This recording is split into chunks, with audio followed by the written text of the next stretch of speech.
acontecendo, trabalhar com literaturas africanas vai acabar sendo também resistência, infelizmente. Né? Deveria ser só literatura, mas vai acabar sendo resistência também. Falando nisso, Tânia, qual a sua visão em relação ao futuro das literaturas africanas? Já que você aí vislumbra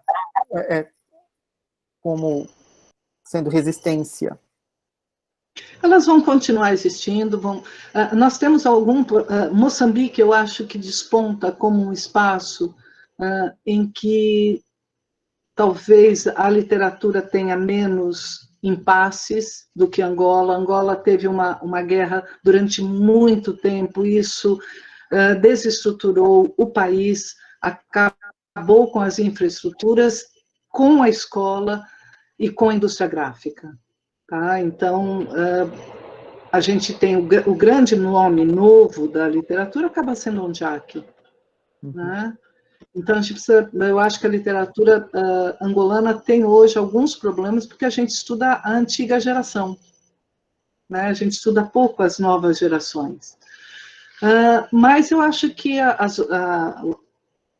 média das literaturas africanas é boa. O professor Antônio Cândido diz que uma literatura se faz não com o topo, nem com os vales, né? Se faz com a média. E a média é boa. Então, eu vejo que trabalhar com as africanas, o espaço vai diminuir, né? Mas vai continuar sendo possível trabalhar com elas. Sim. Eu acho que sim, é possível, basicamente pela qualidade, né? Dessas literaturas. A Maureen está falando realmente, né, de trabalhar com poéticas orais e pensamento decolonial, né? No Brasil de hoje, qualquer coisa que não seja fake news é resistência. Já estou assim, sabe? Eu tenho uma visão muito pessimista, quase, do país que a gente está tendo. Sim. Né? Eu acho que, por exemplo, a gente está muito anestesiado,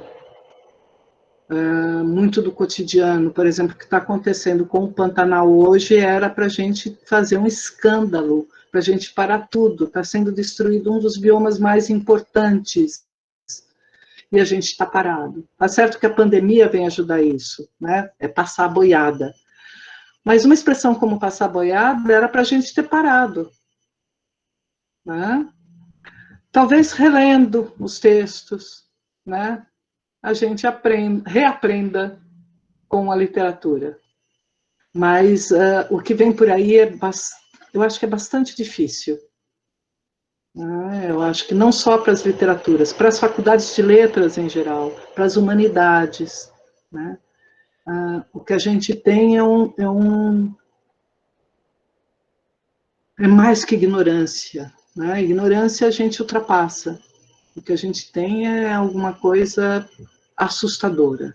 Eu me assusto cotidianamente com o país. Né? Eu tenho uma visão muito negativa do país, do futuro. Mas eu não posso desistir. Né? Eu acho que nenhum professor desiste. Essa é lembrando Ernest Bloch, é o sonhar diuturno. Né? A gente sonha de olhos abertos. Não é só sonhar à noite, a gente sonha cotidianamente, em cada aula que a gente prepara, etc. Mas é difícil, é muito difícil. No penúltimo curso que eu tive, já teve um aluno que falou para mim, eu fiquei tão passada de alguém falar isso para mim. Mas professora, a senhora não, falou que a avaliação era... Eu falei, não, você entendeu errado. Eu falei que a avaliação era de tais livros. Olha que eu tenho gravado. Eu falei, ótimo que você tenha gravado, aí você vê como você é burra. Sabe? Aí eu perdi a tramontana. Né? Não se fala isso nunca com um aluno. Mas o que ela falou foi para me assustar. Porque a primeira coisa que eu entrava, né, na sala de aula, agora já sou uma senhora aposentada, é que eu tenho uma postura teórico-metodológica, eu sou, sim, do marxismo cultural, sinto muito, tá? A escola de Frankfurt eu acho a melhor para ver literatura. Texto e contexto, para mim, estão juntos, né? Eu aprendi desse jeito e acho que é o melhor jeito de trabalhar. Então, sinto muito, eu não gosto do Olavo de Carvalho, né? Eu tentei ler alguma coisa, é impossível entender, para mim aquilo não existe. Então, eu falo, essa é a minha postura, né? E, portanto, com isso, eu falei, então, sou aberta ao diálogo, sim, podemos conversar, mas com inteligência. E isso já criou alguns problemas, nunca havia criado, nunca. Criou no penúltimo curso que eu te dei. Isso me assusta muito, de um aluno poder achar que assusta o professor. E assusta, mas não ele no sentido, mas é o que acontece com a escola, o que acontece com o debate, com a universidade. A universidade é isso, é debate, é diferença, né? Então, eu acho que aí acho que inventar a roda de novo. Uhum. Infelizmente, eu sou velhinha, tá? Eu tenho um problema, eu vou para passeata, mas para passeata segura, porque eu não consigo correr mais da polícia, né? Então, eu não posso ter passeata com muito gás lacrimogêneo, essas coisas, porque não dá. São os jovens que vão fazer isso, né? Uma ou outra passeata ainda voa, etc., mas são os jovens, e acho que está na mão dos jovens, é uma missão muito grande, tentar reverter, porque o que nós temos no país hoje, desculpe, eu estou dando uma live, já te ligo. Eu acho que vai... uma colega. O que nós temos no Brasil é um desmonte, nós vamos ter que retomar, né?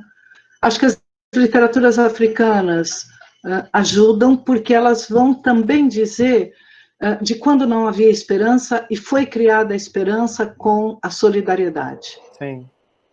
Então, talvez a gente vai ter que ler alguns textos pelo conteúdo deles, sabe? Eu acho que vai acontecer isso, e isso plantar a esperança a partir deles. Talvez ocorra isso, então talvez seja um papel das africanas. É uma tarefa para os meus colegas mais jovens, né? Eu já corri da polícia, gente, vocês soubessem, né? Eu estou correndo da polícia desde que entrei na faculdade, assim, não antes, quando eu fui ver o Zé Dirceu, pena que se transformou naquilo, né? Mas quando eu estava no colégio, a gente teve um dia que a gente fugiu da aula para ir ver o Zé Dirceu na Praça da República, né? E aí distribuíram bolinhas para a gente jogar contra os cavalos para eles caírem, né? Os cavalos que corriam atrás da gente. Então, estou correndo da polícia faz muito tempo, agora estou na hora de descansar, né? Mais gente vai correr. O ideal seria não mais correr da polícia. Tá? Eu acho que a gente tem que trabalhar para isso. Mas ainda vai ter um tempo de gás lacrimogêneo, infelizmente. Eu acho que não vai virar resistência, eu acho que já é resistência, né, Tânia? Eu tenho conversado muito com a Paulina Chiziane, e a gente, até, você falou do e-mail, né, quando você tem um e-mail de um autor, né, é ótimo isso, e a gente, às vezes, troca alguns e-mails, e eu acho que tem muito isso. Depois que eu tive contato com um livro dela, que é Por Quem Vibram os Tambores do Além, de 2013, que ela faz uma defesa ao curandeirismo, e aí eu conversei um pouco com ela em relação a isso. Chegou uma hora até mesmo dos escritores africanos também se posicionarem, né? Eu percebo uma onda de alguns escritores que estão começando a ficarem neutros em relação a algumas temáticas, né? Não que isso seja errado, enfim, nem certo nem errado, mas que não era bem o perfil daquele autor, né? A neutralidade. De repente ele começou a ficar. E a Paulina disse que ela precisava se posicionar em relação ao curanderismo, principalmente por causa da chegada das igrejas neopentecostais em Moçambique, né, e toda a devastação cultural que aquilo vem fazendo, né. Depois, em 2015, ela escreveu Ngoma Yetu, também sobre o curanderismo. Então, você veja que ela está se posicionando. E aí, o professor de Africanas não tem como não se posicionar, né. Eu acho que é ou pelo menos, né, deveria. Né? Mas tem professor de Africanas que não se posiciona, eu texto pelo texto, né?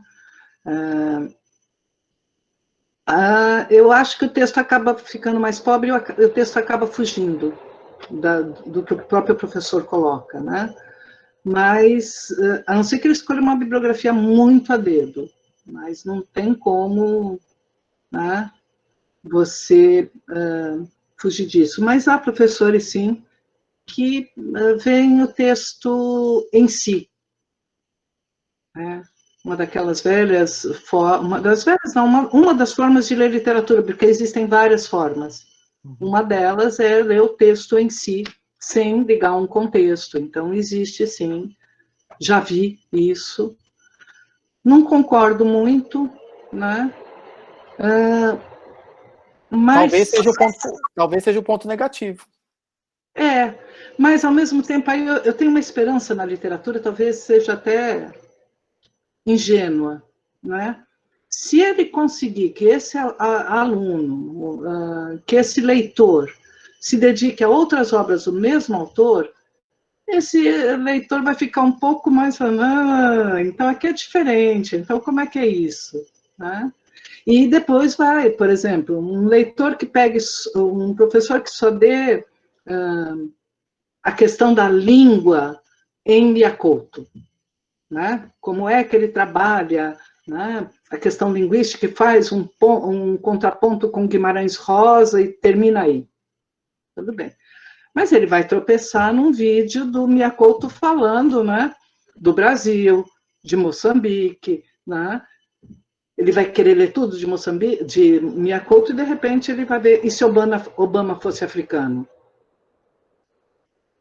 Então, a posição desse autor é importante. O Agualusa, que também tem se posicionado. Quer dizer, eu acho que a história das literaturas africanas é uma história de resistência contra o colonialismo. Ela se formou a partir disso. E isso traz, como se costuma falar hoje, vem no DNA dessa literatura. Os sistemas literários, né? De Angola, de Moçambique, da Guiné-Bissau, de Cabo Verde, eles trazem a marca da resistência por uma forma própria de dizer, por uma forma própria de ser, pela independência. Então, não há muito como fugir disso. E acho que todas as literaturas do continente, e hoje a literatura da diáspora, né, de africanos na Itália, por exemplo, a gente leu outro dia um texto bastante interessante, que eu não vou lembrar o nome da autora, se alguém lembrar, ou a Chimamanda, que eu já falei aqui, a gente tem vários autores que trabalham isso. Então, acho que eu confio que a literatura é bastante forte para isso. Tá? Certo. Alguém tem alguma questão? Pode colocar no chat. Bom, encaminhando então para a finalização, enquanto o pessoal vê se tem alguma questão para a Tânia. Tânia, então, deixa uma mensagem, né, principalmente para os alunos, né? Nós temos bastante alunos aqui da Universidade Federal do Recôncavo, da Bahia, né? E a maioria são alunos aqui que estudam, né, africanas no TCC, na iniciação científica. Então, eu queria que você deixasse uma mensagem, né, para eles, principalmente para os alunos, como eu disse, né, e para o público em geral. Bom, eu acho que leiam os textos africanos. Acho que a melhor coisa para fazer é realmente... E ler como você lê qualquer grande obra. Tá? Quando você lê Shakespeare, você não entendeu alguma coisa, você vai tentar descobrir o que ele estava falando, que expressão é essa, o que era a Inglaterra daquele período. Façam o mesmo trabalho com a literatura de Angola, da Guiné-Bissau, de Cabo Verde, sabe? Tentem, briguem com o texto. Ele tem muito a dizer. E, sobretudo, ele é muito bom. Essa, eu acho que é a melhor coisa que a gente tem, o material com o qual a gente trabalha. É um texto que possibilita várias leituras, possibilita que eu trabalhe esse texto com várias entradas. Tá? Eu posso me munir da teoria literária e tentar abrir, transformar os conceitos da teoria literária em chaves que possam abrir o texto. A casa que eu vou encontrar lá talvez seja diferente da casa europeia, né, da literatura europeia. Então, eu vou ter que trabalhar como é esse espaço. Mas a teoria literária é importante eu brigar com o texto para entendê-lo, né? E, a partir disso, não ter medo de criar uma linguagem para esses textos. Isso é extremamente necessário. Né? Que a gente tenha uma forma de abordar que não seja fechada, né? Que não seja aquilo que a teoria literária me dá ou que a história me dá. Eu tenho que ousar com essas literaturas. O Alexandro vai falar, não sei se você queria. O Jean Paulo da UNEB e o Alexandre de Souza tem uma questão. O Alexandro, o mundo virtual para pesquisa acadêmica. Para não financiar as pesquisas de campo. Essa é uma questão que a professora Rita, por exemplo, ela elabora de um jeito muito interessante. Deve estar no horizonte de um pesquisador de literaturas africanas ir à África. É importante, tá? Para você ter o campo, ver aquilo ao vivo em cores. E você, normalmente, porque você, se estuda francês, literatura em língua francesa, etc., os gestores te dão uma bolsa para você ir fazer um pós-doc, ou fazer uma bolsa sanduíche, né, no doutorado, na Sorbonne. É difícil para ir para a África, deve ser o mesmo, né, o mesmo critério. Eu acho que o mundo virtual ajuda um pouco a pesquisa. Eu dou um exemplo, a Torre do Tombo. Você tem que pegar alguns elementos que estão presentes na Torre do Tombo. Se você vai trabalhar, por exemplo, a biografia do autor, a primeira edição que às vezes foi apreendida pela polícia, o entorno, né, da censura dos primeiros textos, tudo isso está na Torre do Tombo. Tenta pegar só pela internet. Alexandre, não sei se você já pegou. É um inferno na Torre do Tombo, né? Dá para fazer um filme, porque aquilo é... Você demora uma semana, se você já fez todas as tuas, né, tudo que você podia trabalhar no Brasil, você demora uma semana para poder entender onde é que você está. Não é porque é difícil, é porque a forma de elaboração daquele arquivo é muito difícil. O arquivo ultramarino, antigo arquivo ultramarino, é infernal também, porque metade do arquivo encheu d'água. Então, às vezes, você pega assim, está colado, né? Aquilo que você queria ler, você fala, meu Deus do céu, nunca mais eu vou encontrar isso. Então, você tem que ir pelo outro jeito. Então, acho que o mundo virtual ajuda bastante para a gente saber, mas há elementos que estão só na origem, né? E não tem como a gente não ir até lá. Esteves, nada como ter amigos.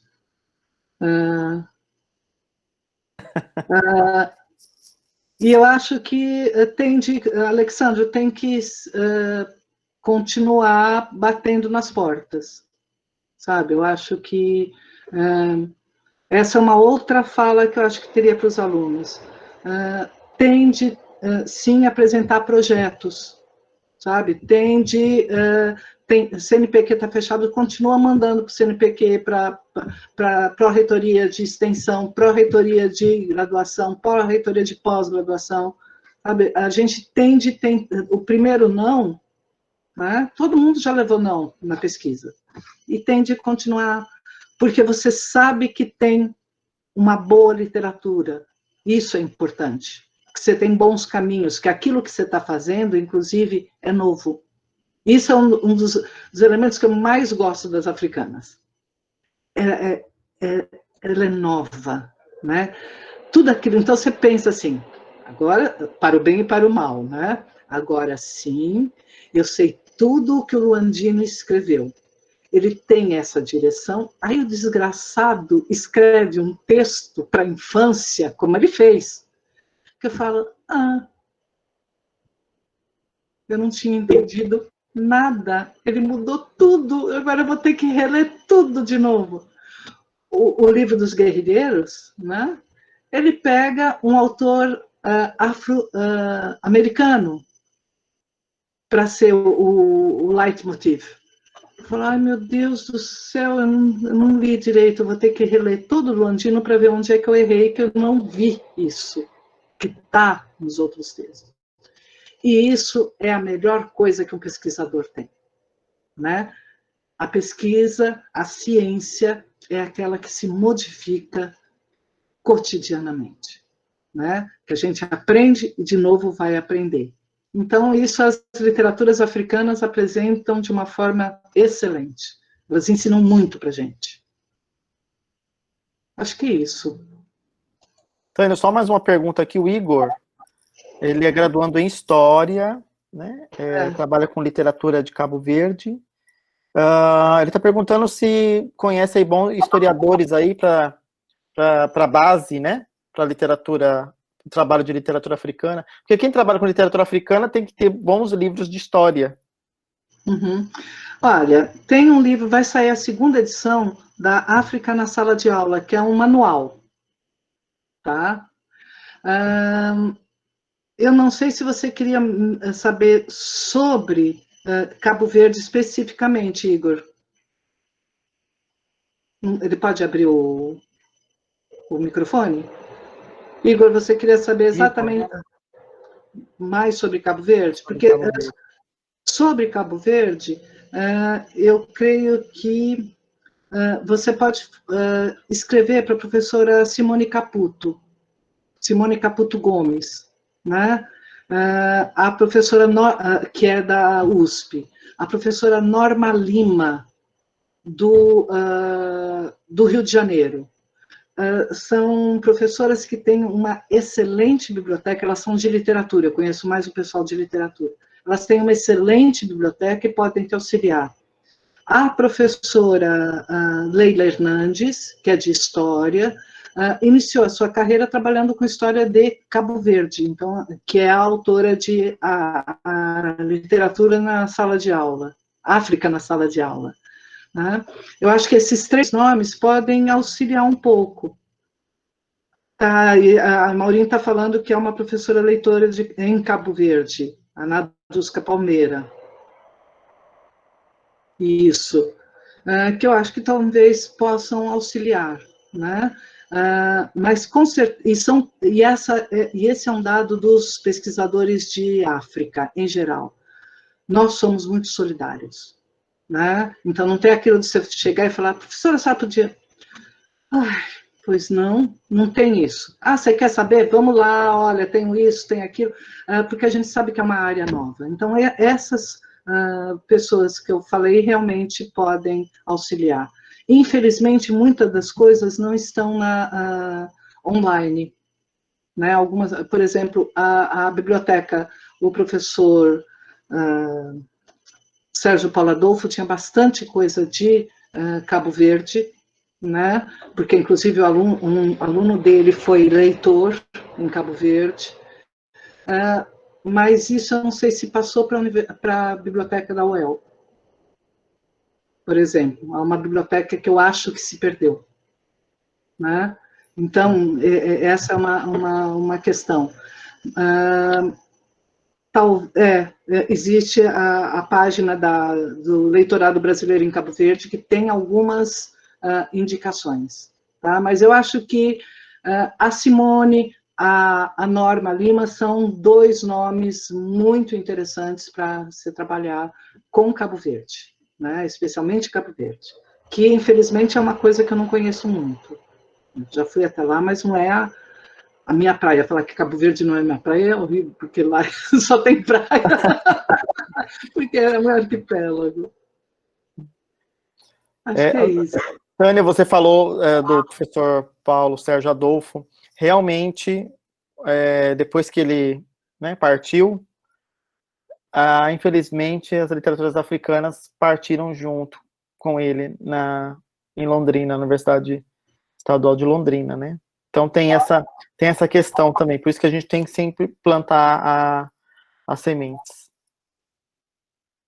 Mas eu ainda espero que ainda abra um concurso. É que não apareceu ninguém no concurso que houve, então, mas ainda vão abrir um outro concurso, eu acho que... Então, quando houver concurso, isso é para os alunos também, que acabaram de fazer doutorado. Abrir o concurso, você faça, tá? Não tenha medo de fazer, porque... Não, faça o concurso. Então, eu acho interessante isso. Eu citei o professor Paulo Sérgio Paulo Adolfo, porque era um colega muito grande, a gente fez doutorado praticamente juntos, infelizmente falecido, e foi realmente um daqueles grandes colegas. Eu costumo falar que na minha idade, a outra margem do rio, para quem leu o Mia Couto, né? A outra margem tem bastante gente, e o Sérgio Paulo já está do outro lado, né? Acenando com o seu lenço para a gente. Tânia, obrigado mais uma vez por esse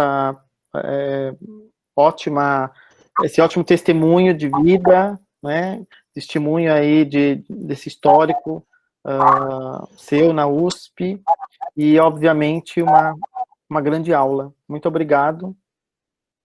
Olha, eu que agradeço, e essa é minha última atividade, assim, mais